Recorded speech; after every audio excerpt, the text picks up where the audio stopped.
Hello and welcome back. This video covers an introduction to linear models, exactly what they are. It does not go into detail for different types of linear models, but just introduces the concept so that you can have an understanding for what linear models are as you continue exploring them. So, linear models are used to make a prediction using a linear function of the input features. Okay, and I think this is best explained through looking at an equation. So, from your earlier math classes, if you studied algebra, for example, you may be familiar, you may recall this equation y equals mx plus b, where m is your slope and b is your y intercept. Right? Very simple, very straightforward concept. If I draw a little plot here and draw a line going through it, you see that your slope is your rise over run, and your y-intercept is where you cross the y-axis.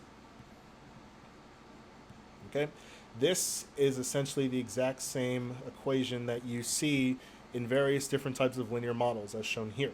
So this equation down below is what you're more likely to see in your studies of machine learning, where instead of just y, we have a y hat. That's a common notation. And y hat is typically representative of your prediction. Remember, you have a machine learning model. Its goal is to learn some sort of pattern in your data, which represents your equation. The pattern is the equation. And it makes a prediction off of input data that is our y hat. Right? And on the right side of the equal sign is that equation, that pattern, where W0, that's the notation used in this book here, W0, I like to call this my weight matrix, hence W. In other locations, other resources, you may also see it referred to as your coefficients. Hope I'm spelling that right. All right, your coefficients times X, which is your, draw a line there, input data, plus B, which is your bias, is how I like to call it. You may also see it referred to as your intercept, or in some cases, people call it the offset. Different names for it, all the same concepts, but you can see how both equations have various similarities. And as we dive deeper into linear models, you'll learn how these weight matrices, along with these data source input matrices and these bias intercepts or offsets, how they interact with another in order to make your prediction. So a linear model, if you were to plot on a graph, let's say these yellow dots represent your data points, and your linear model will make a fit to these points. And let's say when it's plotted, those y hat values, they make a line that looks just like this, right? Now you might be thinking that, I wrote a note down here that says details are lost, and in a sense they can be, right? But the thing to pay attention to here is that this is a low dimensionality problem that we'd be making a machine learning algorithm for, a linear model for, if you will, right? If I have this plot here, let's say this x-axis represents the inputs, the y-axis represents my outputs, right?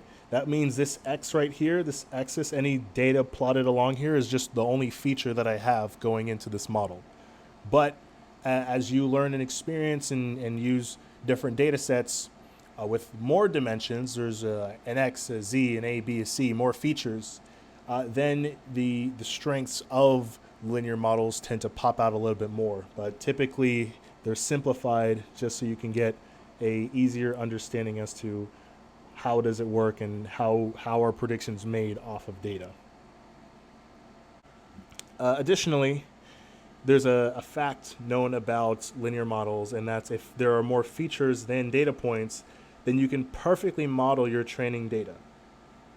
In a sense, this can be explained by the fact that any differences between two data points, the differences in data points will be there in their features.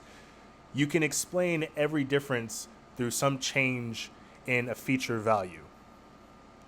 All right, so let's say for example, I'll actually just erase this here. So rewind the video if you need to read it again. But let's say for example, we have Timmy,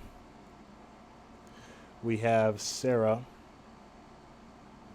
and then we have Caitlin.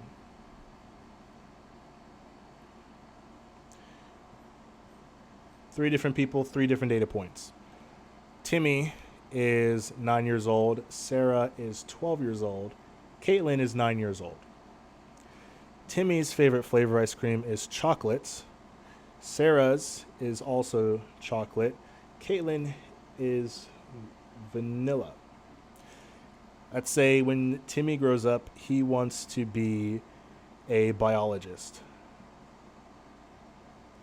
Sarah wants to be an engineer.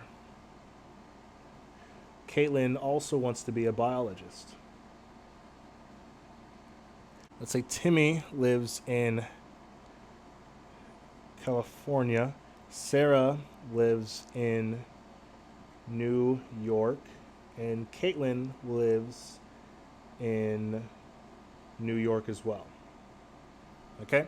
Now, if I were to use a classifier on Timmy, Sarah, and Caitlin, I can always put them in their own unique classes, because even if there are similarities amongst each other, biologist, New York, 9 years old, those similarities can always be distinguished through some other feature, right?